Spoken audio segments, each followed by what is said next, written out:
হচ্ছে আমার বাপের বাড়িটা একটা আলমারি।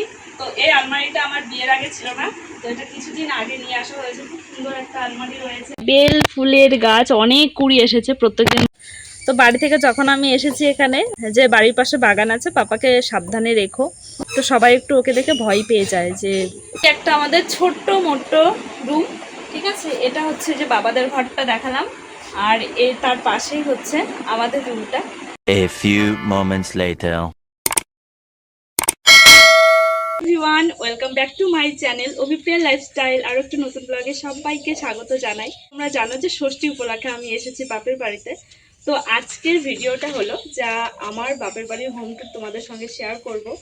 তো এর আগে শ্বশুর বাড়ির হোম ট্যুর তো সবার সঙ্গে শেয়ার করেছিলাম, কিন্তু বাপের বাড়ির হোম ট্যুর তো দেওয়া হয়নি, কারণ অনেক দিন পর এসেছি বাপের বাড়িতে। তো চলো এত কথা না বলে তোমাদের সাথে আজকে আমি আমার বাপের বাড়ির হোম ট্যুরটা শেয়ার করবো। তো এটা হচ্ছে আমার বাপের বাড়ি যাওয়ার, মানে সামনের দিকে রাস্তা রয়েছে, একটু দেখা ঘুরে। তো সামনে হচ্ছে এদিকটা রাস্তা, আর রাস্তা ধরে একটু সরিয়ে গলি দিয়ে তারপর আমাদের বাড়িটা পড়ছে। তো গ্রামের বাড়ি তোমরা বুঝতেই পারছো কি রকমটা হয়। তো দেখো বাড়িতে চলে এসেছি, এটা হচ্ছে আমাদের বাড়ি, এটা হচ্ছে আমাদের ঘর, মানে থাকার ঘর। আর তার সবার প্রথমে তোমাদেরকে দেখাই, এটা হচ্ছে আমাদের বৃন্দা দেবী, মানে তুলসী দেবীর মন্দির। আর এটা হচ্ছে শিবলিঙ্গ। তো দুদিন আগে আমরা যেদিন বাড়িতে এসেছি সেদিন একটা কাণ্ড ঘটেছে, মানে এখানে না একটা সাপ ঢুকেছে। তো সাপটাকে বের করতে পারেনি, আদৌ চলে গেছে কিনা বুঝতে পারছিল না। পরে শিবলিঙ্গটাকে তুলে এখানে বসানো হয়েছে আপাতত। তো ওই জায়গাটা ঠিকঠাক করবে, তারপর আবার ওখানে শিব ঠাকুর প্রতিষ্ঠা করবে। তো চলো এখন তোমাদেরকে দেখাবো আমাদের ঠাকুর ঘর। তো এখানে আছে সত্যনারায়ণ আর হচ্ছে লক্ষ্মী দেবী, আর এখানে রাধা গোবিন্দ পঞ্চতত্ত্ব। তো এটুকুই হচ্ছে আমাদের ছোট্ট মোট্ট একটা ঠাকুর ঘর। বিয়ের আগে আমি পুজো দিতাম এই মানে ঠাকুর ঘরে বা ঠাকুরকে। তো যাই হোক, ছোট মোটো একটা ঠাকুর ঘর তোমাদের সঙ্গে শেয়ার করলাম। তো এখন যাব,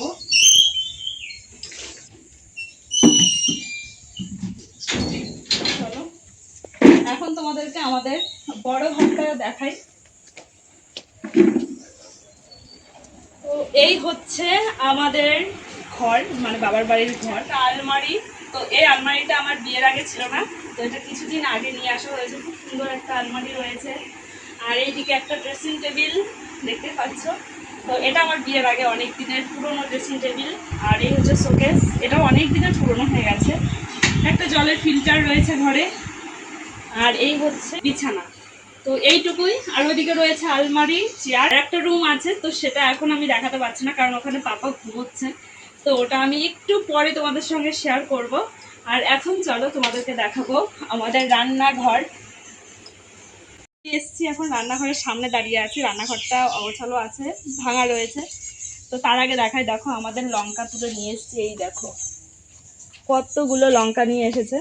তো যাই হোক, আজকে যেহেতু হাটবার, আর প্রত্যেক হাটবারে কিন্তু বাবা এরকম টুকটাক করে হাটে নিয়ে যায় সবজি, যেহেতু আমাদের সবজি চাষ হয়। তো এইদিকে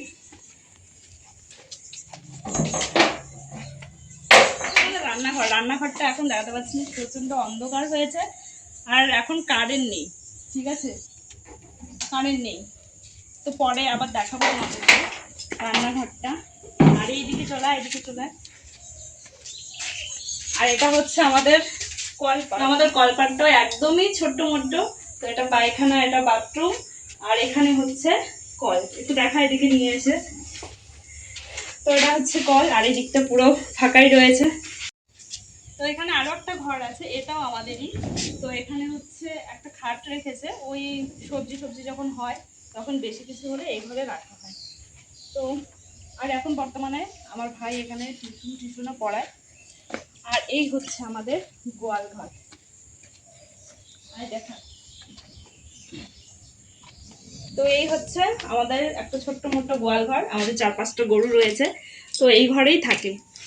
মানে এটা হচ্ছে বাবাদের ঘর। আগে দুটো খাট ছিল, তো সেখানে আমরা সবাই মিলে থাকতাম। আর ওই যে পাশের রুমটা, তো সেটা কিন্তু আগে ছিল না। তো যাই হোক, আর এই বর্তমানে যে খাটটা রয়েছে এখন এটাতে বাবা মাই থাকে, বাবা মার ঘর। আর লোকজন এলে এই ঘরেই থাকে।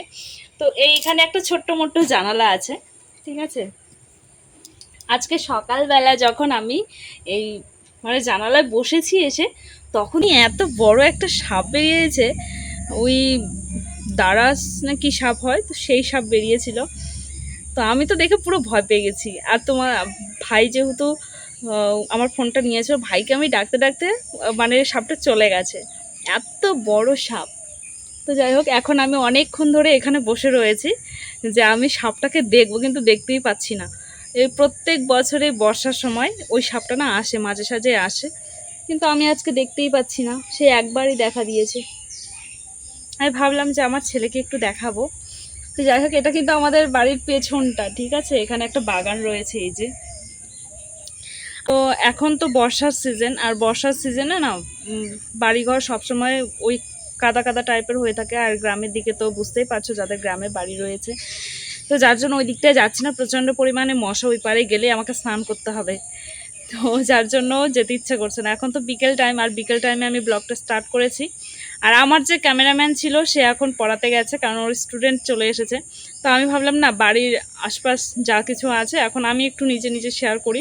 বাড়িতেও তো আমি নিজে ক্যামেরা ধরে ব্লগগুলো বানাই, তো ভাবলাম এখানেও ঠিক ওইভাবেই ব্লগটা বানাই।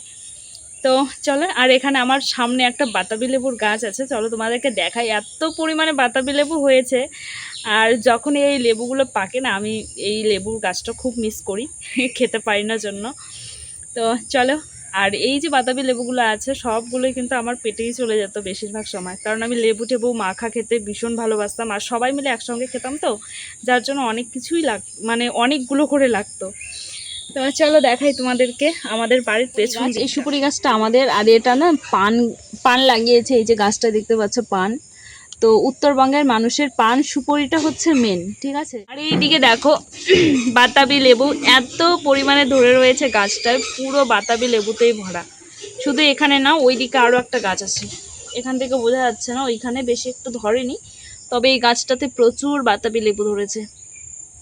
আর এটা হচ্ছে আমের গাছ, এটা হচ্ছে বাতাবি লেবুর গাছ, আর ওইদিকে একটা জাম গাছ রয়েছে। জাম গাছটা এখন অনেকটাই বড় হয়ে গেছে, তো এখান থেকে বোঝা যাচ্ছে না, ওই জানালাটায় গেলে ভালো বোঝা যেত।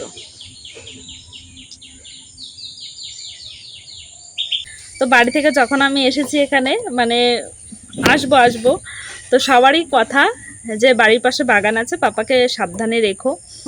তো যাই হোক, বাড়ির পাশে বাগান থাকলেও আমরা এদিকে থাকি না, আর বাচ্চা কাচ্চাকে সাবধানেই রাখতে হবে, কারণ পাপা একটু ভীষণ দুষ্টুমি করে, তো বাড়িতেও যেভাবে দুষ্টুমি করে, তো সবাই একটু ওকে দেখে ভয় পেয়ে যায় যে কোথায় যাবে না যাবে। আর এটা হচ্ছে আমার বাপের বাড়ি, আমি কোথায় যাব না যাব, হয়তো ঘুরতে চলে গেলাম, তো এটা মনে করে, কিন্তু না। তো যাই হোক, একটা ভাঙা জানালা রয়েছে, এই দেখো ভেঙে গেছে পুরো, এই যে ভেঙে গেছে। ভাই লাগিয়েছে এই যে আমাদের বাড়িতে ফুলের গাছ, এটা কি ফুলের গাছ আমি জানি না, মনে নেই, এখন মনে পড়ছে না। যে একটা বেল ফুলের গাছ, অনেক কুড়ি এসেছে, প্রত্যেকদিন মা এখান থেকে মানে ফুল তুলে পুজো দেয়, অনেক কুড়িয়ে দেখতে পাচ্ছ এই যে। আর এই দিকে এটাকে টাইম ফুল বলে, এটা কি ফুল বলে আমি জানি না ঠিক। তো এখানে সকালবেলা খুব সুন্দর লাগে এই ফুলগুলো দেখতে, অনেক কটাই কুড়ি আছে এখন। তো এই ফুলগুলো ছিল ঠাকুর ঘরের সামনে, ওই যে শিবলিঙ্গটার ওইখানে। তো ওখানে যেহেতু সাপ বেরিয়েছিল, যার জন্য ওগুলো আর রাখা হয়নি, তার জন্যই এই সাইডে রাখা হয়েছে।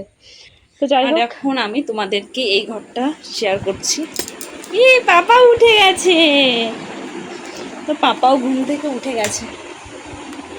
তো এই একটা আমাদের ছোট্ট মোট্ট রুম, ঠিক আছে? এটা হচ্ছে যে বাবাদের ঘরটা দেখালাম, আর তার পাশেই হচ্ছে আমাদের রুমটা। বিয়ের আগে থেকে আমরা এই রুমেই থাকতাম, এই রুমটাই হচ্ছে আমার রুম, মানে আমার দিদিরা আমরা সবাই মিলে এই রুমেই থেকেছি। আর এখন পাপা ঘুম থেকে উঠলো, ঠিক আছে?